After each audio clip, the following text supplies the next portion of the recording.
gɛlɛya dɔ bɛ ka dilan de ka ɲɛsin Sénégal jamana ma ni Sénégal yɛrɛ marabagaw fɛ. Anw ka jamana ninnu caman ye coup d'état camanw kɛ ka tɛmɛ. Sénégal jamana ye jamana dɔ ye depuis ka indépendance fo bi président Senghor k'a ka président kɛ ale ka bɔ yen Abdou Diouf kana o ka bɔ yen Abdoulaye Wade kana ale Macky Sall yɛrɛ de kana sisan masakɛ in maga ma kɛ a si la ale yɛrɛ de ko ale Macky Sall ko Abdoulaye Wade ko président si man tɛ ka tɛmɛ mandat 2 la ko Sénégal ti jɛ n'o ye bi a ti jɛ n'o ye sini. Ewa ni ale ka mandat 3nan ko kuma bɛ sen na hali n'a yɛrɛ ma kuma sa mais bisigili bɛ kɛ ka taa o sira fɛ mais mɔgɔ minnu bɛ se ka yala n'u bɛ se ka fanga sɔrɔ ni i ko i bɛ olu bali a la ni k'a fɔ k'i bɛ critique la mɔgɔw k'olu don i n'a fɔ politique la a bɛ na ni gɛlɛya sugu dɔ ye jamana kɔnɔ. Ne bolo nin ye fɛn min ye ni bɛnɛ tɛ Sénégal jamana ma hali dɔɔni to yɛrɛ na sira la a nacogo ni Abdoulaye Wade tun ye nin k'ale la a bila critique la ka polisiw bila u bɛ taa minɛ ka bɔ mobili kɔnɔ ka lebu ta ka lajabata kuma la n'a tun bɛ kɛ Sénégal ɲɛmaa ye a ka to fanga ala de b'a di mɔgɔ ma bɛɛ ni garisɛgɛ don a y'a tile kɛ ni ala ko maa wɛrɛ min bɛ Sénégal fanga kɛ ewa a bɛ na ni gɛlɛya caman de ye Sénégal bɛɛ jɛ fanga la parce que nin ko in n'a ma dabila laban na jama fanba dun bɛ ka wuli Ousmane Sonko nɔfɛ ne ɲɛ bɛ min natɔla la a bɛ n'a fɔ Mali M5 dɔ de bɛ ka na u fɛ yen nɔ.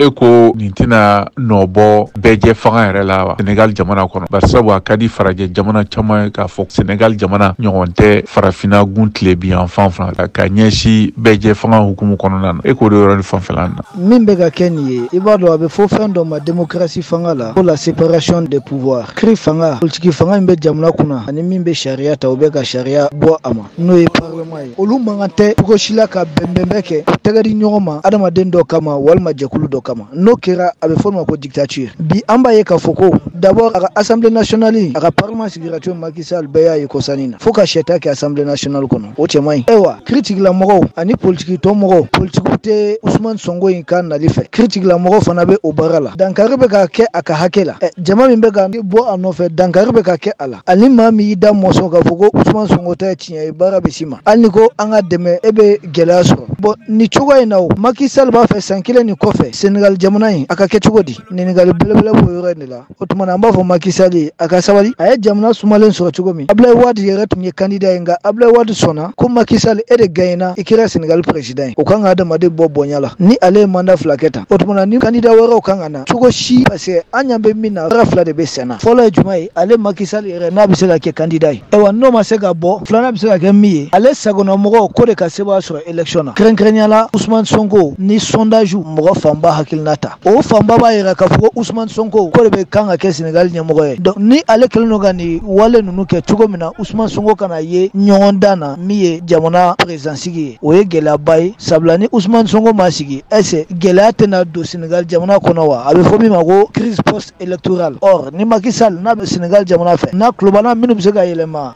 tubabukan na ou bien a ka kan na k'a las'a ma a ka bɔ ni jeu ninnu kɔnɔ ko farafin jamana caman b'a bonya nin kama ni ko bɛnnen tɛ ale la diɲɛ bɛnnen don saga la ani ba ye